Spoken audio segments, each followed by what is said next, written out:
नमस्कार, राधे राधे, हर हर महादेव। मैं आपका आचार्य देव। आज हम इस वीडियो पे बिल्कुल नई चीज़ें आपको प्रदान करने वाले हैं। यूट्यूब जगत पे शायद आपको ना मिले। शत प्रतिशत तो ये नहीं कह सकते कि नहीं मिलेगा, लेकिन संभावना यही बनती है कि इस तरह का वीडियो आपको शायद ना मिले। नक्षत्रानुसार नया वर्ष आपके लिए कैसा जाएगा 2024? देखिए, मेष राशि वालों के लिए 2024 कैसा जाएगा, इसमें 3 पार्ट हो जाएंगे। अश्विनी, भरणी, कृतिका, 3 अलग अलग पार्टों में चीज़ें चलेंगी। तो तीनों का अलग अलग प्रभाव आपके ऊपर पड़ेगा। तो एक मिक्सचर सा प्रभाव मिलेगा मेष राशि का। लेकिन दरअसल अगर यदि आप अश्विनी में पैदा हुए हैं तो अश्विनी का प्रभाव क्या रहेगा 2024 में, यह वीडियो आपके लिए बिल्कुल कारगर होगा।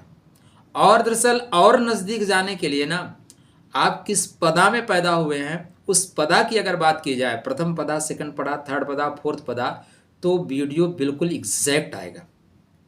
और ज्योतिष में एक दिन ऐसा आएगा, मैं अकेला अभी वीणा लेके चल रहा हूँ, बिल्कुल बजा रहा हूँ, जब ज्योतिषी नक्षत्र पे बात करेंगे। और वह दिन ज्योतिष जगत के लिए बहुत सुंदर दिन होगा। क्यों? क्योंकि ज्योतिष वेद का नेत्र है और नक्षत्र ज्योतिष के नेत्र हैं, अतः बात नेत्रों तक की जाएगी। तो आप हमारा सपोर्ट और सहयोग करते रहें, लोग इस ट्रैक पे आएंगे। थोड़ा दुरूह है, थोड़ा कठिन है, राशि पे बता देना सरल है, बच के निकल सकते हैं, लेकिन नक्षत्रों पे एग्जैक्ट बताना पड़ेगा, इसलिए थोड़ा टफ वर्क तो है। तो आज हम बात कर रहे हैं अश्विनी नक्षत्र वालों के लिए 2024 कैसा जाएगा। कंसंट्रेट होकर सुनिए, चीज़ें पेन कापी हाथ में रखिए, नोट करते हुए आगे बढ़िए। वीडियो डाउनलोड कर लीजिएगा, वर्ष पर्यंत आपको काम करेगा। अश्विनी केतु का नक्षत्र है, द्रुत गति से चलने वाला है, योद्धा नक्षत्र है। कौन सा नक्षत्र है? योद्धा नक्षत्र है। लड़ने की अद्भुत क्षमता है। टेक्निकल परेशानी ये है कि आप जल्दबाज बहुत हैं, जल्दबाजी का अवगुण है आपके अंदर। तो स्टार्टिंग में तो आपके अंदर जल्दबाजी नहीं रहेगी, 13 अप्रैल के बाद जल्दबाजी आएगी। 13 अप्रैल तक स्थिर रूप से चल रहे हैं, 13 अप्रैल के बाद जल्दबाजी आएगी।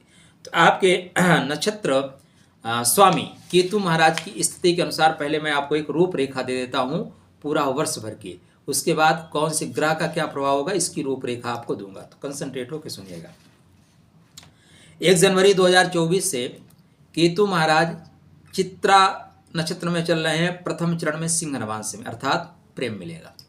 तो 1 जनवरी से 4 मार्च तक का जो समय है वो प्रेम प्राप्ति का समय है। डेफिनेटली आपको प्रेम मिलेगा, कोई संदेह नहीं है कि प्रेम ना मिले। अब आपके राशिस मतलब आपके मंगल महाराज भी इस समय आपके धनु राशि में चल रहे होंगे। 5 फरवरी को मकर राशि में जाएंगे। 5 फरवरी से 15 मार्च तक आपके 5 फरवरी से लेके 23 अप्रैल तक, 15 मार्च तक नहीं, 23 अप्रैल तक यत्र तत्र सर्वत्र कार्य बनने का है। तो पेन कागज आपने ले रखा है, नोट करिए। आपको सरकार से सहायता चाहिए, सरकारी नौकरी आपको प्रयासरत है, तो यह आपके जीवन का बेहतर समय है।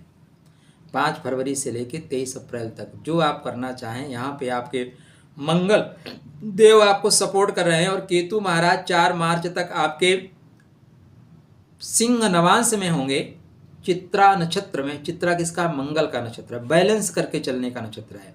और सिंह नवांश में होंगे, अतः प्रेम मिलेगा, बुद्धि आपकी अच्छी रहेगी, स्मरण शक्ति अच्छी रहेगी, ईश्वर की कनेक्टिविटी, ईश्वर का आशीर्वाद आपके ऊपर रहेगा, इसलिए काम आपके बनेंगे।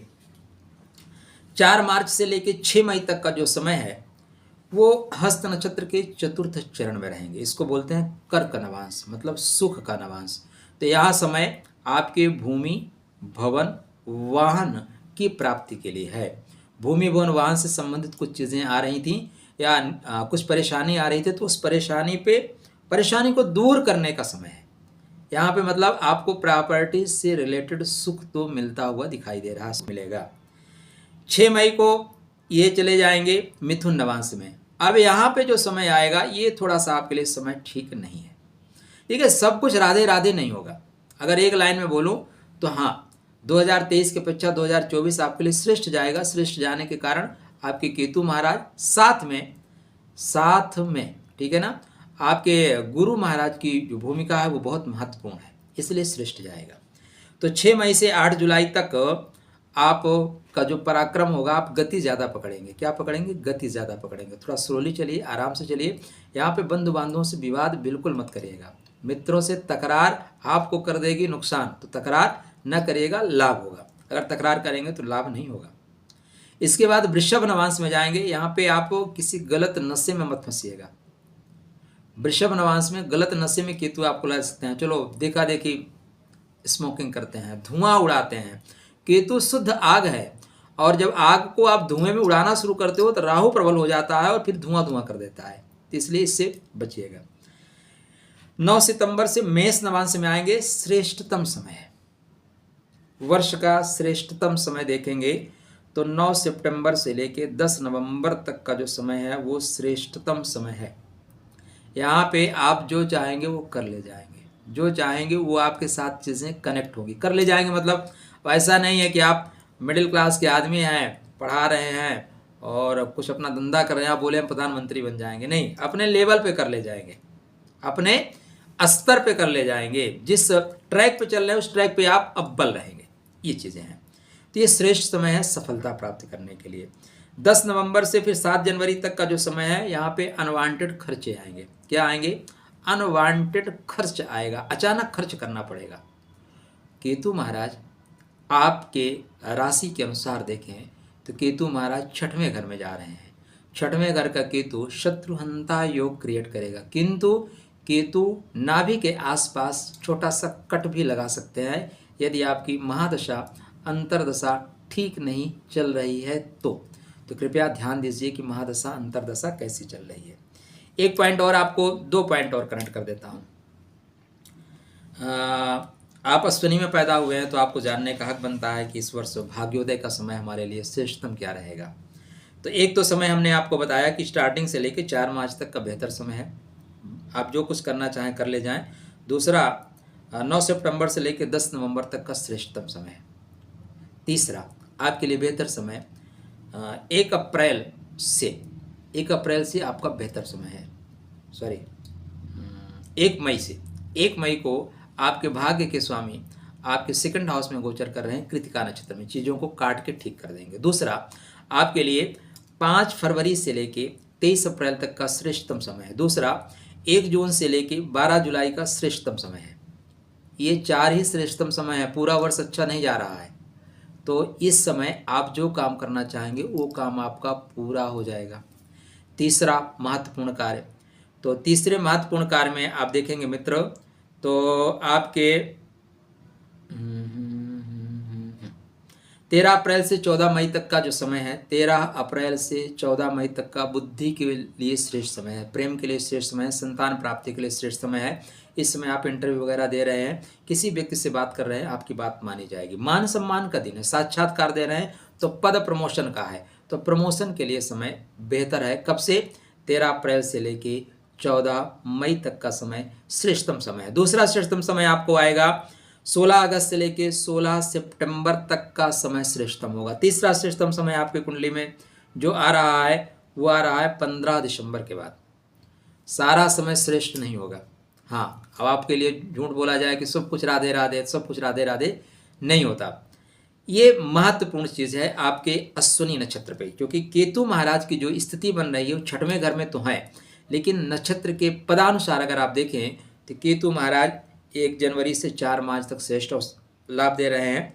भूमि भवन वाहन के दृष्टिकोण से देखें तो केतु महाराज 4 मार्च से 6 मई तक का समय श्रेष्ठतम देंगे। यहाँ पर भूमि भवन वाहन प्रॉपर्टी इनका कार्य आप कर सकते हैं। कानून से कोई प्रॉब्लम आ रही है, विवाद में फंस गए हैं, तो आप विवाद में विजय का समय है, आपको विजय मिलेगी। 9 सितंबर से लेकर 10 नवंबर तक का समय श्रेष्ठतम है आपके नक्षत्रानुसार। क्या करें जिससे आपको अत्यंत शुभ परिणाम मिले? तो शुभ परिणाम प्राप्ति के लिए आप अश्विनी कुमारों की आराधना करें, अश्विनी कुमारों की पूजा करें। और इस संसार में जो मेडिकल चीज़ें हैं ना, मेडिकल जगत में, उसमें आप इस वर्ष श्रेष्ठ लाभ प्राप्त कर रहे हैं। तो यदि आप छात्र हैं और आप मेडिकल की तैयारी कर रहे हैं तो यह वर्ष आपको मेडिकल में सफलता देने के लिए है, आप सफलता प्राप्त करेंगे। कोई आपको बहुत दिन से बीमारी लगी थी, बीमारी ठीक नहीं हो रही है, खष्टम भाव में बैठे हुए केतु आपकी बीमारी को खत्म करने के लिए आए हैं। केतु जहाँ बैठते हैं वहाँ से मुक्त कर देते हैं, तो केतु बीमारियों से, परेशानियों से मुक्त करने वाले हैं। तो आप मेष राशि में पैदा हुए हैं, उसमें अश्विनी नक्षत्र में पैदा हुए हैं, तो 2024 आपके लिए श्रेष्ठतम जाएगा। उन श्रेष्ठतम में आप मेडिकल में, सरकार में, इनमें बहुत अच्छा लाभ प्राप्त कर रहे हैं। इनसे रिलेटेड चीज़ें, अगर आप मेडिकल का बिजनेस करना चाहते हैं तो आप बिजनेस करें, डेफिनेटली आपको सहायता मिलेगी।